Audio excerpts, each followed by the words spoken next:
Сәлеметсіздер ме балалар? Бүгінгі біздің сабағымыздың тақырыбы сызба құралдары мен жабдықтары. Бізге сызба жұмысын орындау үшін мынадай сызба құралдары мен материалдары қажет болады. Олар даярша, шеңбер сызар, сызғыш, сызба бұрыштамалары, сызба қағазы, қарындаштар және тағы басқа. Сапалы сызба материалдары мен құралдары сапалы сызба жасауға мүмкіндік береді. Бізде бірінші құрал ол даярша. Даярша деп қаптамаға салынған сызба құралдарының жиынтығын айтады.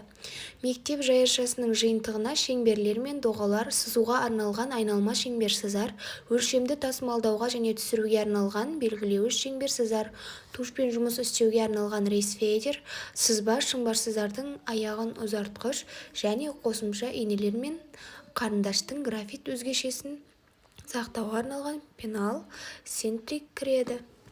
Бізде екінші құрал ол белгілеуіш шеңберсызар, яғни өлшеуіш. Белгілеуіш шеңберсызар сызбадағы өлшемдерді түсіруге немесе оларды бір орыннан екінші орынға көшіріп қоюға арналған. Белгілеуіш шеңберсызар инелерінің ұштары бірдей деңгейде болуы керек, және балалар топсаланған жері ол солқылдақ болмауы қажет. Оны қатайтуға арналған реттеуіш бұрандамасы болады. Балалар, бізде үшінші құрал ол айналмалы шеңберсызар. Айналмалы шеңберсыздарды біз радиустары 3 немесе 4 мм дейінгі дөңгелек сызуға арналған. Шеңберсыздардың бір аяғы шарнирлі, орындалатын жұмысқа байланысты қарындаш қосымшасы немесе рейсфедер бекітіледі. Шарнирлік біріктемеліде шеңберсыздарды аяқтары тығыз бекітіліп, және шеңберсыздардың ашылуы өздігінен өзгермейтіндей болуы керек. Балалар, бізде келесі құрал ол сызғыш. Сызғыштың көмегімен біз бастауыш сыныптардан бастап түзу сызықтарды жүргізіп, арақашықтықтарды өлшедіңдер. Сызуда сызғышты көлденең, планка, бастикпен бірлескен түрінде қолданамыз. Мұндай сызғышты резчина деп атайды. Жұмыс барысында резчинаның бастиген сызба тақтасынан сол жақ жиегіне қолмен қысамыз, және резчинаның көмегімен горизонталь сызықтар жүргіземіз. Келесі бізде құрал сызба бұрыштары. Сызбаларды орындағанда бұрыштары астында тұрған сызғыш 45 градус, 45 градус және 90 градус.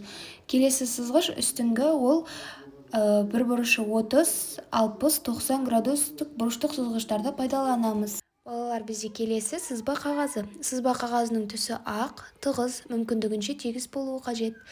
Қағаздар тығыздығы мен кедір бұдырлығы әртүрлі сұрыпта болады.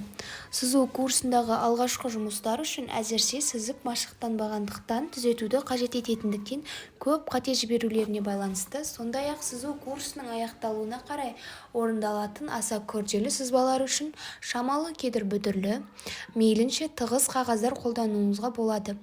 Қағаз тығыз болған сайын оның сапасы да арта түседі. Мұндай қағаз өсіргішті көп қолдануға мүмкіндік береді. Бірақ қарындаштарды мұқият таңдап, оларды жиі ұстауға қажет етеді. Өйткені қағаздың тым қаттылығы мен кедір бұдырлығы қарындаштың ұшын тез мұқат алады.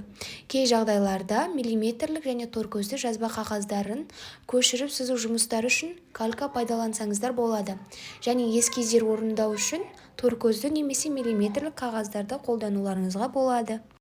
Келесі сызба қарындаштары.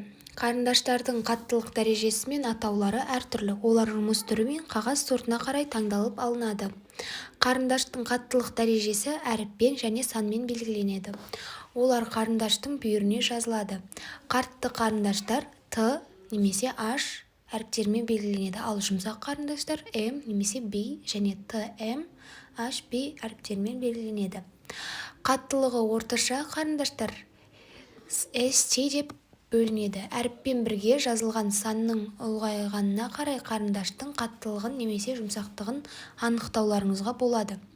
Графикалық жұмыстар орындау үшін қажетті қарындаштар сіздерге T, TM, М және 2М қарындаштарын қолдануыңызда болады. Алғашқы екеуі сызбаны құруға, ал сыртқы контуры мен жазбасын түсіру үшін сіздерге М және 2М қарындаштарын қолданылады. Қарындашты жазуға орналасу ұшына қарсы 2 мм етіп ұштайды. Жазатын өзекшесінің ұзындығы 8 мм болуы керек.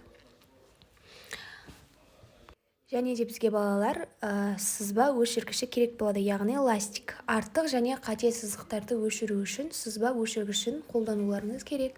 Әдетте өшіргіштің жұмсақ болғаны дұрыс болады. Ескірген, кеуіп кеткен өшіргіштерді қолданбағандарыңыз жөн. Олардың беткі қабаты грифтен және қағаз ұнтағымен кірленеді. Бізде келесі сызба үлгілер. Сызба үлгілік сызғыш қисық сызықтарды сызуға арналған. Ернеулері қисық, сызықты сызғыш. Жұмыс үшін әртүрлі пішінді бірнеше сызба үлгісі болуы керек. Және мына суретте сызба үлгілер жиынтығы көрсетілген. Балалар, бүгінгі тақырыпты мен сендерге толық түсіндірдім деп ойлаймын. Енді сіздерге бүгінгі сабақ бойынша сұрақтар қойып өтейін. Бірінші сұрақ: сызба құрал жабдықтарының жиынтығын атаймыз. Екінші сұрақ: сызба қағазы қандай болуы керек? Үшінші сұрақ: графикалық жұмыстарды орындау үшін қандай қарындаштар қажет болады? Төртінші сұрақ: резчина дегеніміз не? Бесінші сұрақ: сызба орындағанда бұрыштары неше градус болады? Алтыншы сұрақ: қандай өшіргіш пайдаланған тиімдірек? Бүгінгі сабақ түсінікті деп ойлаймын. Сау болыңыздар.